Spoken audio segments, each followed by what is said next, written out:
State and local officials have the lead for this, as always. We encourage individual responsibility and planning, as always, and I would stress that this is a serious storm. As you've seen from the reporting, we've had significant rainfall projected, storm surge in Texas and Louisiana over the weekend and into the next week are forecast to be serious.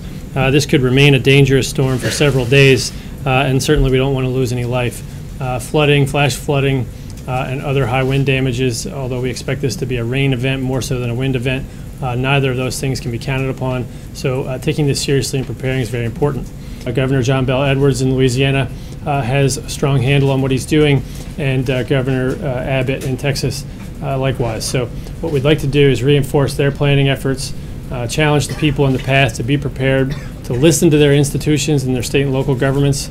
Now is not the time to lose faith in your government institutions. Those emergency managers giving you advice and making recommendations for you to evacuate are doing so with your best interest at heart. We encourage you to listen to them.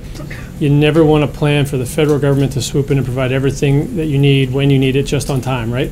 It's going to be 4.6 million people, I guess, in the path of this storm, depending on how the forecast goes.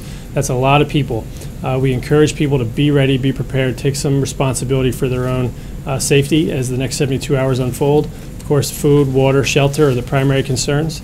But then secondly, when we provide that assistance, we do it in such a way that's so organized, if things work out the way they're supposed to, that the assistance flows either directly to the individuals that are eligible for it, or it flows to the state and local officials who have the logistics trail in place to provide that food, water, and those commodities and the shelter. And lastly, I'd like to make a plug for non-governmental organizations as well. As you know, we've got a number of organizations like the Red Cross and others who manage shelters. Those types of resources are imperative to the people that are confronting this peril, and I'd like to thank them for their work. Before I take that next question, I would say that I just came off of what FEMA organizes, which is a conference call, actually a video teleconference call with all the affected parties.